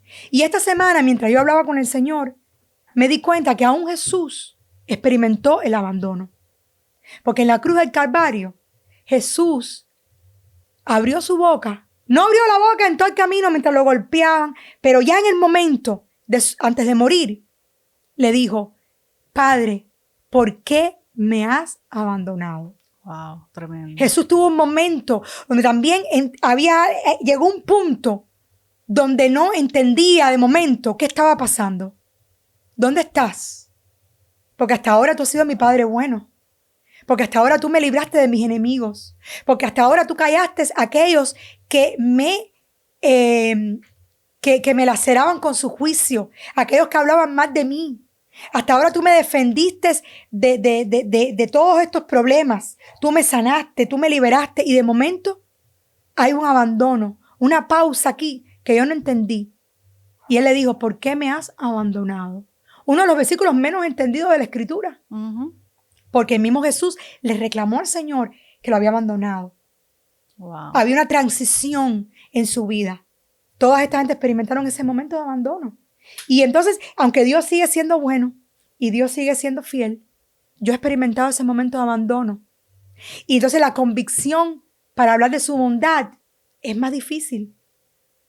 Y yo no quiero enseñar a nadie y deformar a nadie hasta que yo sienta que en mi corazón hay sanidad total para poder hacerlo. Por eso me regresé a lo que te decía de las misiones, que me preguntaste de los niños de África. Acabamos de regresar de África y esto ha sido un viaje hermoso. Tú sabes que estoy haciendo, hace 3 años, profesionalmente comencé a abrir mi empresa de viajes. Sí, toda la vida me ha encantado, toda la vida me ha gustado viajar, toda la vida he sido aventurera y he viajado, gracias a Dios, ahorita mismo creo que vamos casi llegando a 50 países que hemos visitado. Wow. Y algunos de ellos hemos ido múltiples veces, como a República Dominicana, a Italia hemos ido 5 veces. Hemos visitado algunos lugares por la gracia del Señor. Siempre que voy a un lugar, oro por esa tierra a punto de aterrizar desde el avión. Wow. Y siempre bendigo el lugar donde estoy. Y siempre antes de irme, si estoy en un lugar en el 31, oro por esa tierra, lo bendigo, profetizo sobre ese lugar de forma privada. Y África era un lugar que yo tenía en mi corazón hace muchos años que yo quería ir. Y Dios me regaló ese sueño. Y estoy bien dedicada a esto de vender viajes y voy a hacer grupos para ir. Y tengo muchísimos planes lindos que te puedo compartir en otro momento. Pero el corazón de misionero siempre ha estado allí. Y yo por un tiempo estuve en el servicio más enfocada en los grupos pequeños, en los matrimonios, en la predicación. Y de alguna manera abandoné un poco esto de orar por los enfermos en los hospitales, abandoné un poco el trabajo misionero, aunque hacía los encuentros, hicimos 3 en Dominicana y algunas cositas, pero esa parte misionera muy fuerte en mí había tomado como un receso. Y a raíz de esto, de este golpe violento, un día, no sé ni por qué ni cómo, vi una publicación en Facebook de un orfelinato que está en Pakistán. Y mi corazón enseguida, yo siempre he sido bastante generosa, no soy apretada con el dinero, yo siembro, creo que Dios es mi fuente, que no es mi trabajo ni mi fuerza, sino Él quien me provee. Y yo quería mandar dinero para los niños. Pero me daba un poco de miedo porque hay mucho fraude en las redes. Mucho, sobre todo internacional, que usted no tiene cómo comprobar que esa gente existe. Ponen fotos y es mentira, esos niños no son de ellos. Entonces, sí, hay que tener y más ahora con la inteligencia artificial. Ahora peor, porque ahora sí que te hacen hasta un video y parece que es hasta real. Y yo comencé a seguir a esta gente, ya antes de que me pasara lo que me pasó, ya yo estaba siguiéndolos para ver, y yo comparaba las fechas, la casa, si era la misma, si los niños eran los mismos. Empecé como a investigar un poquito. Y un día me arriesgué y le mandé un dinero. La contacté y le mandé 50 pesos para ver. Una prueba. Y Dios abrió una cosa tan hermosa. Ahí son 33 niños. Una pareja cristiana en un país musulmán. Son cristianos.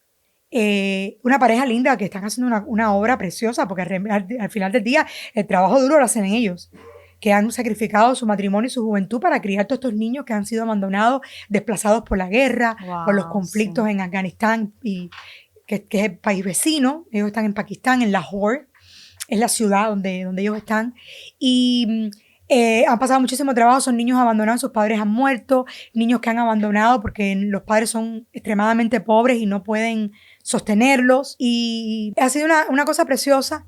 Empecé poquito a poco y ya llevamos 6 años. Por 6 años Dios ha sido tan fiel que no hemos faltado ni un solo mes. Por 6 años, todos los meses les hemos mandado todo el dinero para la comida. Nosotros contribuimos con los alimentos. Wow, qué linda mensuales. Obra. Es muy lindo. Ellos tienen una cosa muy linda allí. ¿Fuiste? No hemos ido a verlos a Pakistán. Quiero, si Dios me lo permite, ir este año, aunque hay un poco de conflictos en este momento por allá, un poco cerca. Pero queríamos ir en agosto a ver los niños de Pakistán. Ellos están locos por conocernos. Pero yo hago FaceTime con ellos. Conozco todos sus nombres, todas sus historias. Ya han ido creciendo, imagínate, 6 años. Claro. Están todos en la escuela. Me comparten sus notas, sus diplomas. ¿Hablan español, inglés? No, ellos hablan un poquito de inglés. Entonces ponemos el traductor, las cosas que son más largas, pero saben, ella le hace que repitan, hi Lorraine, thank you, o sea, palabritas así. Ellos en el matrimonio los pone a que digan, están aprendiendo algunas cositas de inglés, porque no, claro, no hablan ni español, ni yo hablo el idioma de ellos. Pero ha sido una obra muy linda. Yo me di cuenta al principio que todos dormían en el piso. Wow. Y yo dije, ¿será que no tienen camas? Y un día le pregunté. Me dijo, no tenemos camas. Y nos conseguimos, Dios me ha puesto gente así, clave. Encontramos un hombre allá que me hizo las literas. Después mandamos a hacer los colchones. Muchas son, me imagino. Imagínate, mandamos a hacer 15 literas o 16, porque son 30 y pico. Mandamos a hacer 16 literas, creo, y que son dobles. Mandamos a hacer los colchones, después compramos la sábana. Ya, de hecho, ya tengo que volver a comprarle sábana, porque imagínate, es la misma sábana que la lavan y la ponen, la sábana y la ponen, se va dañando. Entonces, hacemos proyectos la comida es algo constante, todos los meses, por 6 años. Y mientras Dios nos lo permita, lo continuaremos haciendo. Pero hacemos proyectos, yo voy reuniendo según los viajes que yo vendo, saco de mis empresas. Hay personas que me han ayudado y me han colaborado en algunos momentos, me han dado 50 pesos, 40. Tengo una prima que me ha sembrado 100, 200. Y entonces hemos ido haciendo proyecticos. Les compro ropa 1 o 2 veces por año. Les compramos ropa, una de verano y una de invierno. ¿Y si alguien quiere colaborar? Claro, me contactan por las redes. Y de hecho, una de mis doctoras ahorita mismo, hace como 15 días, me donó $290 y le compramos todos los útiles escolares, porque en enero empieza la escuela ya. Y le compramos todas las mochilas, los libros, todos los útiles escolares y los uniformes con $290 que me donó una doctora que trabaja conmigo. Pero yo le compro los abrigos, le compramos una moto al hombre porque él trabaja, para que pudiera ir al trabajo. Logramos poner un depósito para mudarlos a una casa mejor. Le pusimos unos filtros al agua porque se me enfermaban de fiebre tifoidea constantemente, porque eso viene en el agua y no había filtración y nunca más hemos tenido problemas con la fiebre tifoidea. Le compramos una planta porque se les quita la electricidad. Sí. Y entonces le compramos una planta para que puedan encender cuando no hay electricidad, puedan tener sus bombillos. Una gran ayuda. No, sí, y tiene muchísimas necesidades que yo humanamente no puedo cubrir, pero Dios nos ha ido proveyendo y hemos ayudado. Entonces, ahorita añadimos un lugar nuevo, que esto está en Lahore, Pakistán. Y esta gente sí los visitamos porque fuimos a África, en Kenia, en una ciudad que se llama Narok, que es el condado donde está el Masai Mara, que es uno de los parques nacionales más importantes de los animales salvajes. Y tuvimos el privilegio, yo y Juan, de ir a verlos. Qué bueno. Conectamos de una forma muy linda porque yo estaba buscando dónde ir, cómo lo hago. Y uno de los campamentos, hoteles donde nos íbamos a quedar en el Masai Mara, yo me puse a revisar todas las posibilidades dentro de mi presupuesto y este lugar me gustó. Se llama Amani Mara el lugar. Y cuando me pongo a leer todo, a investigar, yo como buena gente de viaje leo todo lo que escriben y lo que ponen y veo que tienen una conexión con un orfelinato. Y digo, esto es de Dios, Wow. porque yo estaba buscando eso. Y entro y lo veo, le escribo a la señora. Le escribí, le dije, me gustaría quedarme en tu hotel y me gustaría ser parte de esto que ustedes están haciendo. Estos dueños del hotel, este orfelinato también es un lugar cristiano. Una iglesia donó el albergue de las niñas y los niños. Y la iglesia paga como a 3 o 4 personas que atienden a los niños. El cocinero, la que lava, el maestro, todo, y los envían a la escuela. Entonces, este matrimonio está cubriendo todas las inscripciones de la escuela para que los niños puedan ir a la escuela. Y otro matrimonio de California se unió recientemente y ellos están cubriendo, como nosotros con los de Pakistán, ellos cubren mensualmente los alimentos. Entonces yo y Juan nos sumamos a esta obra linda y ahora mismo hay 55 niños. Son niños que han sido rescatados de matrimonios temprano. Las niñas las casan a veces con 10, 11 años. Ay, Jesús. Matrimonios infantiles. Wow. Otros han sido rescatados de abuso sexual o abuso. Otros, los padres han muerto o tienen familias muy, muy, muy pobres. Nunca tienen la oportunidad de ir a la escuela. Están yendo a la escuela, tienen sus uniformes. Entonces tuvimos la bendición como fuimos en Navidad a África, nos llevamos 300 libras de donaciones. Wow.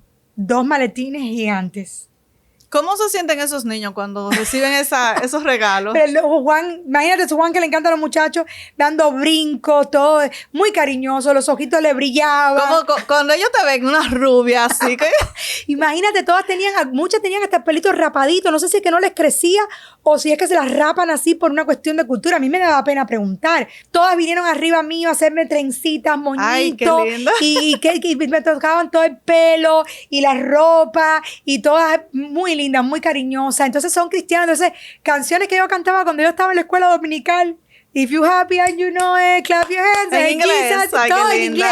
inglés. Los de Kenia sí hablan inglés todos, fíjate. Okay. A menos que estén en tribus muy alejadas, pero los de las ciudades hablan mucho y en la escuela dan inglés. Y era más fácil comunicarse. Y bueno, le llevamos todos los útiles escolares, le llevamos ropa interior, le llevamos muchos espejuelos porque no hay allí sombrillas, capas, colchas para el frío, le llevamos muchas cosas de la escuela, todas las cosas para la escuela, le llevamos un montón de cosas. Mucha gente me colaboró, yo lo puse en Facebook y nos colaboraron y por eso pudimos llevar más y pudimos pagar los maletines extras, porque es un viaje largo. Tomamos 2 aviones para allá y 2 aviones para acá, entonces tienes que pagar el equipaje 2 veces, pero tienes que pagar por cada avión.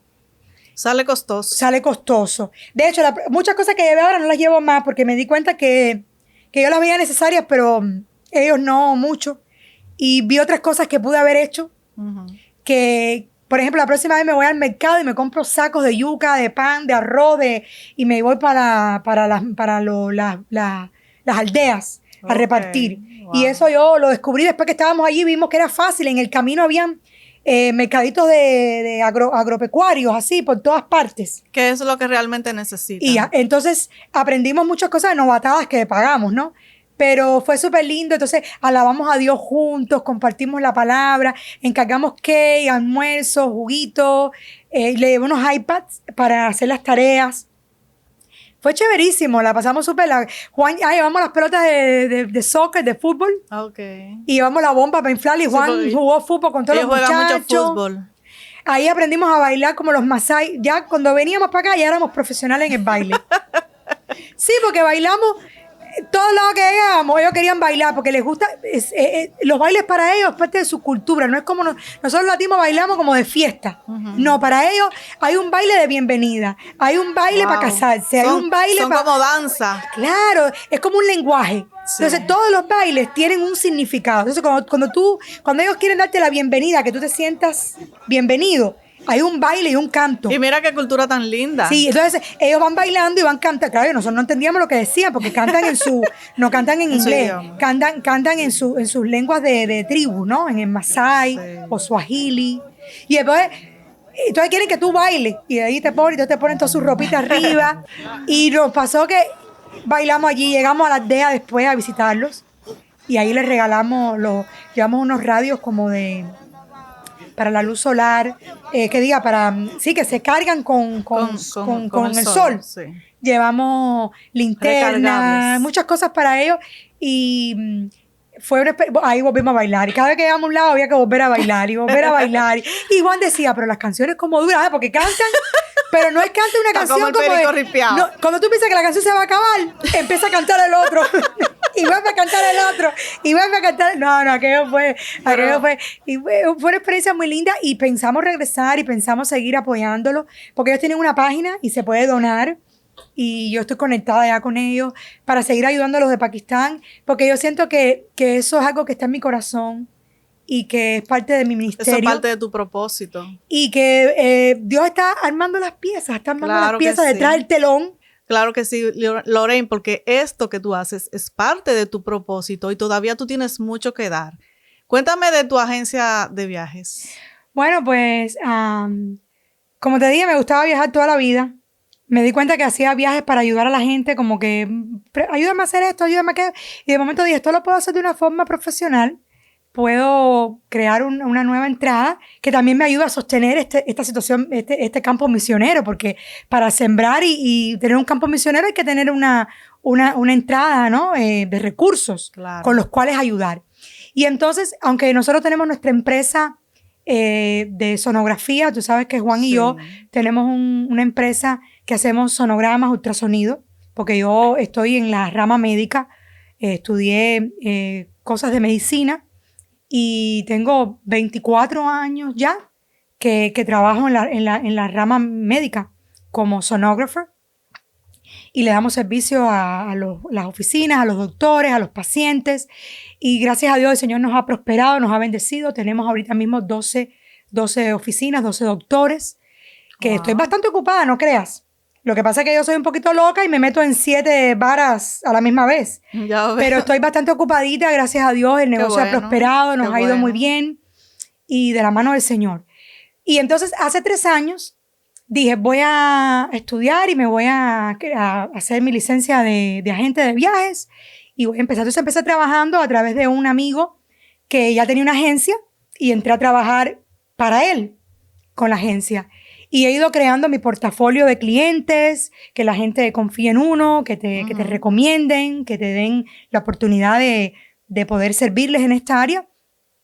Y gracias a Dios, poquito a poco, en estos 3 años que he estado con él, he ido creando una clientela y he ido aprendiendo muchísimo. He tomado cursos, he tomado conferencias, me he registrado con todas las líneas de crucero, con todos los diferentes cadenas de hoteles y he ido creciendo poquito a poco.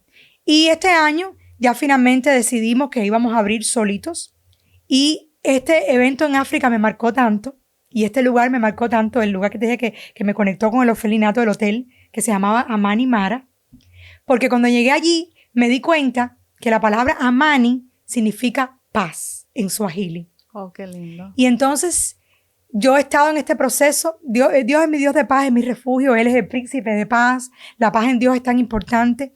Pero yo también en este proceso he estado buscando esa paz que me ayude a entender y a comprender todo lo que Dios me ha pasado y hacia dónde voy. De hecho, mi corazón se quedó allí, porque África es más que un destino de paseo. Es algo que cambia tu vida. El lugar tiene alma. Es algo diferente. Wow. Y cuando descubrí que Amani, que además es un nombre tan bonito, Amani, a mí me pareció súper lindo, que significaba paz, regresé y le dije a Juan, regresando a Miami, entrando al año, porque pasamos el 31 allá y el 1, regresando a Miami, vamos a abrir nuestra propia compañía de viajes y le vamos a poner Amani Journeys.